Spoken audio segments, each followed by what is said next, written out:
Hello' guys, আজি ক্ষমা কৰিব, আজি মই ভিডিঅ'টো অকণ লেটকৈ আৰম্ভ কৰিলোঁ।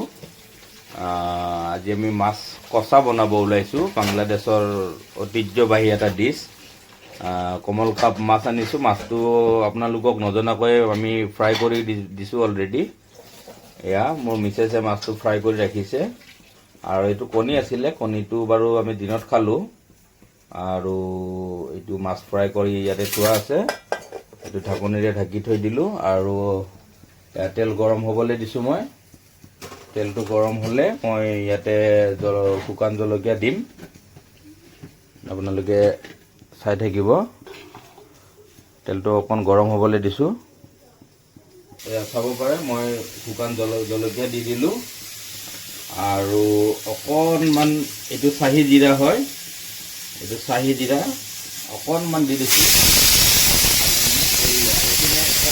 প্ৰেছাৰ কুকাৰৰ ভাত হৈ গৈছে, তাৰে আগজাননী আমাক দি দিছে। জলকীয়া গৰম হৈ গৈছে, শুকান চাহী জিৰাও ভাজা হৈ গৈছে। এতিয়া মই ইয়াতে দি দিম পিঁয়াজ। পিঁয়াজটো অকণ বেছি দিব লাগিব, কিয়নো আমি মাছ কচা বনাই আছোঁ। ৰচা বনাই আছোঁ।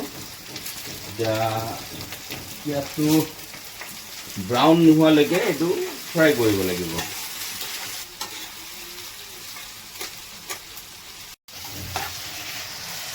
পিঁয়াজ মোটামুটি হেৰি হ'বলৈ হৈছে। দে আৰু একবাৰ কচোন, তুমি ভিডিঅ' কৰিব নালাগে বুলি। পিঁয়াজ মোটামুটি ব্ৰাউন হোৱাৰ পিনে, আৰু মোক হেল্প কৰিবলৈ মোৰ সুপুত্ৰ, মোৰ ল'ৰা চাব পাৰে, তাক মই এতিয়াৰ পৰা অকণকৈ শিকাই আছোঁ। সি পিছলৈ যাতে মাষ্টাৰ চেফ হ'ব পাৰে, মোৰ এটা ড্ৰিম আছে। এয়া চাব পাৰে, এয়া আমাৰ পিঁয়াজো অলমষ্ট 60% ব্ৰাউন হৈ গৈছে, আৰু 70% হৈছে, আৰু 30% বাকী আছে। তাৰপিছতে মই আদা নহৰুটো দিম, দেখাই আছোঁ সেইটো আপোনালোকক। দিবলৈ ওলাইছোঁ। আদা নহৰু অকণ দি দিলোঁ। একচুৱেলি ইয়াতে দিব লাগে অকল নহৰু, কিন্তু ইয়াতে যিহেতু আমি আদা নহৰু একেলগে পেষ্ট কৰি ৰাখোঁ, যাৰ কাৰণে আদা নহৰুটো দিবলগীয়া হৈ গ'ল। বাৰু একো নাই, তাতো আমি সোৱাদ পাম। এতিয়া এইটো আমি 1 মিনিট আমি ভাজিম, যাতে আদা নহৰু স্মেলটো নোহোৱা হৈ যায়। আমাৰ আদা নহৰুৰ স্মেল অলমষ্ট গুচি গৈছে। এতিয়া আমি দিম ইয়াতে হালধি দি দিলোঁ। হালধি বেছি দিব নালাগে, অকণমান হালধি দিব লাগে। তাৰপিছত আমি দিম ইয়াতে জিৰা। এইটো ধনিয়া হয় বাৰু, ধনিয়া দি দিলোঁ। এতিয়া ধনিয়া দি দিলোঁ আমি ইয়াতে। তাৰপিছত আমি দিম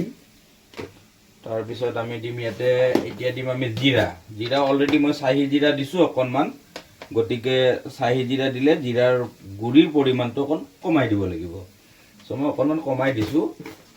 গোটেইখিনি আমি টি স্পুনেৰে অকণ দিছোঁ, মানে হাফ টি স্পুন দিছোঁ। তাৰপিছত ইয়াতে আছে জলকীয়া গুড়া। এইটো কাশ্মীৰী নহয়, কাশ্মীৰীটো মই দি আছোঁ।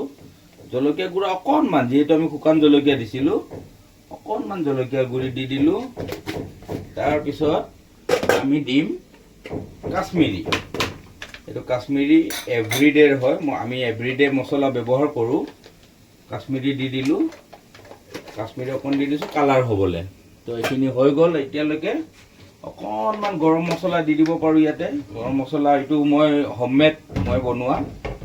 মই ঘৰতে মানে গোটা মছলাবোৰ কিনি আনি পেলাই মই এইটো আকৌ কি কৰোঁ, ঘৰতে মই ভাজি পেলাই মই এই গ্ৰাইণ্ডাৰত মই মাৰি দিওঁ, গুড়ি কৰি লওঁ। তো এয়া চাব পাৰে, লাহে লাহে আমাৰ অকণ হেৰি হৈছে। তো এতিয়া মছলাখিনিও মই 30 ছেকেণ্ডমান মই হেৰি কৰিম, ভাজিম। ভাজাৰ পিছতে এইটো যেতিয়া মছলাটো ভাজা হৈ যাব, ভাজা হোৱাৰ লগে লগে অকণমান পানী ছটিয়াই দিব লাগিব, কিয়নো অকণ তলত লাগি গৈছে। এয়া মই অকণমান পানী দি দিলোঁ, চাব পাৰে। পানীটো দি অকণমান ফ্লেমটো মই অকণমান বঢ়াই দিলোঁ, হাই ফ্লেমত আনি দিলোঁ। হাই ফ্লেমত আনি মছলাটো মই আকৌ ধুনীয়াকৈ মছলাটো বনাব লাগিব। তো এয়া চাব পাৰে, যেতিয়ালৈকে ধৰক পানীৰ এই তেলে মানে মছলাটো তেলটো এৰি নিদিয়ে তেতিয়ালৈকে মই এইটো হাই ফ্লেমত বনাব লাগিব। এতিয়া চাব, এতিয়া অকণ হেৰি হৈছে, পিছলৈ কালাৰটো ভাল হৈ যাব, ধুনীয়া হৈ যাব।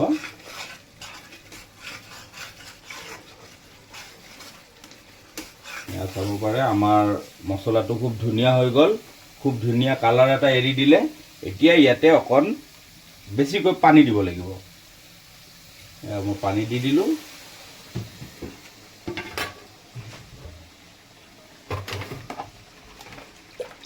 পানী দিলোঁ মই ইয়াতে, পানীটো অকণ বেছি দিম যিহেতু মাছটো ইয়াতে এৰি দিব লাগিব। এয়া চাব পাৰে, পানী মই দি দিলোঁ।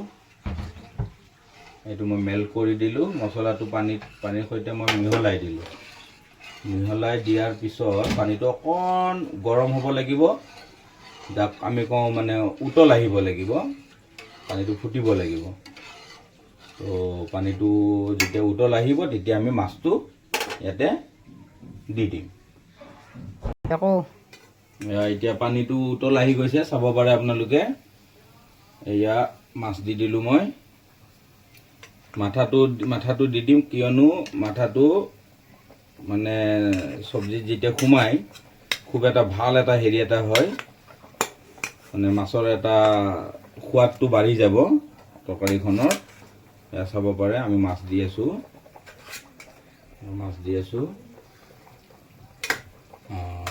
মাছখিনি আমি দি দিম আৰু পেটি মাছ অকণমান ৰাখি দিম, যিহেতু আমাৰ ঘৰত দুজনী নহয়, একচুৱেলি 5-6জনী মানে মেকুৰী আছে আৰু গোটেইকেইটা ফিমেল, গতিকে সিহঁতৰ কাৰণে ৰাখিব লাগিব। আমি এইখিনি ৰাখি থৈ দিলোঁ। এতিয়া 4 পিচ আছে, এই 4 পিচ আমি আমাৰ মেকুৰী পোৱালিকেইটাৰ কাৰণে ৰাখি দিলোঁ। আৰু এয়া আমি মাছ দি দিলোঁ অলৰেডি। বাছ, বাকী চব্জিখন হৈ যোৱাৰ পিছত আমি আপোনালোকক ছাৰ্ভ কৰি দেখাই আছোঁ।